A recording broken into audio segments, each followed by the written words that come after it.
Selamat pagi Selamat pagi, Sydney. Pak. Silakan duduk ya. Makasih, Pak.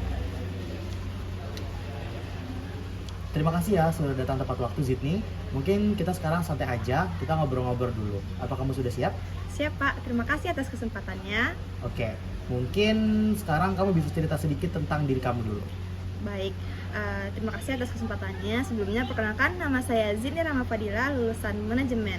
Nah, minat saya di sini adalah di bidang audit karena saya suka dalam proses analisis dan proses pengecekan. Nah, pada saat kuliah saya sempat magang di Bank Indonesia dan cukup terlibat dalam hal audit tersebut, Pak. Wah, berarti kamu dari manajemen ya? Pengalaman apa yang menurut kamu paling mendukung buat kerja sebagai internal auditor? Nah, karena saya pernah magang di bagian keuangan nih Pak, disitulah saya belajar soal pencatatan, verifikasi dokumen, dan pengecekan. Nah, dari situ juga saya belajar secara sistematis dan teliti, karena setiap laporannya harus sesuai dengan bukti fisiknya. Kalau soal analisis data atau dokumen, sejauh mana kamu sudah familiar?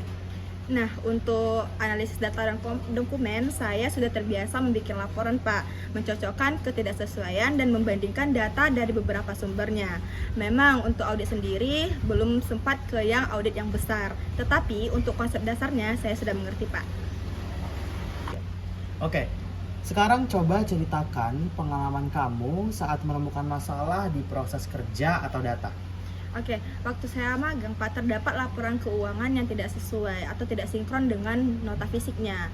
Nah, setelah saya cek dengan jumlah atau tanggalnya, terus saya informasikan ke bagian terkait, ternyata ada salah input data. Nah, setelah saya perbaiki, nah ketemulah hasilnya dan balance, Pak. Nah, berarti waktu itu kamu langsung speak up atau sempat mikir dulu? Nah, waktu itu saya sempat mikir dulu sih Pak, karena saya takut salah. Nah, setelah itu saya mencoba untuk speak up dan ternyata mereka mengapresiasi saya karena udah berani speak up dan masalahnya selesai. Oke, kalau nanti kamu melakukan audit, lalu ternyata menemukan kecurangan fraud kecil, apa langkah pertama yang akan kamu lakukan? Nah, untuk yang pertama kali itu saya kumpulkan buktinya dulu, Pak. Dan jangan langsung menuduh. Dan kita harus memastikan data yang diinput itu benar-benar valid.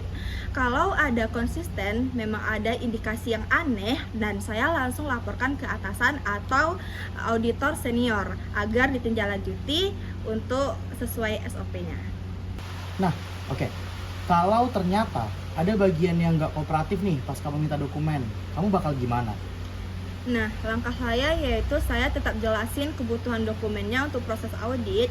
Jika masih ditolak, saya akan lapor ke supervisor agar otoritasnya lebih kuat, Pak. Tapi saya akan mencoba seberusaha mungkin dengan komunikasi yang baik-baik.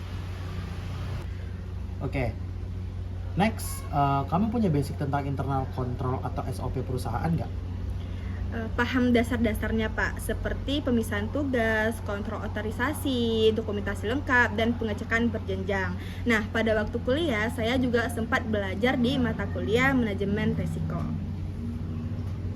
Kalau disuruh bikin temuan audit singkat, kira-kira kamu bisa? Insya Allah bisa Pak, saya biasa menulis kondisi, kriteria, sebab dan akibat, dan rekomendasi, walaupun masih harus di bawah bimbingan auditor senior. Oke. Kenapa kamu tertarik sama dunia audit? Karena saya suka dengan pekerjaan yang rapi, analitis, dan butuh ketelitian Pak. Nah, di audit itu sendiri bukan cuma kita mencari kesalahan, tetapi kita memastikan semua itu sesuai dengan aturan. Oke, kalau ditanya rencana, 5 tahun ke depan kamu mau jadi apa? Kalau ditanya rencana, saya ingin menjadi auditor senior, lalu mungkin bisa masuk ke bagian risk management. Tapi untuk tahap awal ini, saya ingin belajar fondasinya dulu di internal audit, Pak. Tiga. Oke, sekarang kalau kekuatan utama kamu apa sih yang cocok buat audit? Nah, karena audit itu butuh pekerjaan yang sangat teliti dan mungkin saya menyadari saya cukup teliti Pak, dan saya suka menganalisis data dan juga cukup objektif. Nah, saya juga tipe orang yang gak suka terburu-buru untuk mengecek dokumen. Nah, kalau tadi kekuatan, sekarang kelemahan kamu apa? Nah, mungkin kelemahan dari saya sendiri itu ada saya lebih fokus ke hal-hal detail yang lebih kecil tanpa melihat hal yang lebih besarnya. Tapi untuk solusinya dari saya sendiri itu saya mencoba untuk membuat checklist agar semuanya lebih efisien. Oke. Nah, internal audit itu kadang dianggap menakutkan sama departemen lain. Nah, untuk itu, kira-kira kamu bakal gimana menghadapi sikap yang kurang welcome dari karyawan-karyawan lainnya? Baik, untuk hal itu saya akan berusaha mencoba tetap profesional tapi ramah Pak. Terus saya jelasin bahwa audit ini bukan menyalahkan, tapi audit ini mengarahkan ke arah yang benar supaya semuanya aman. Nah, dengan komunikasi yang baik semuanya akan terbuka dan tidak memandang kalau audit itu menyeramkan. Oke.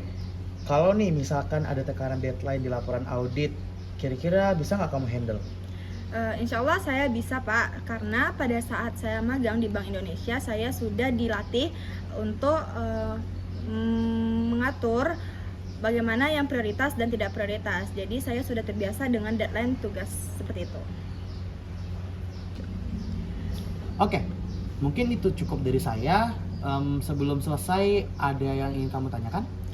Ada nih Pak, nah misalnya nih Pak, saya diterima di perusahaan ini, kira-kira apa ya Pak yang harus saya audit terlebih dahulu dan apakah ada training khusus untuk saya? Sekian Pak. Oke, nanti akan dijelaskan saat onboarding ya. Baik, terima kasih sudah datang. Terima kasih Pak atas waktunya, ditunggu ya Pak kabar baiknya.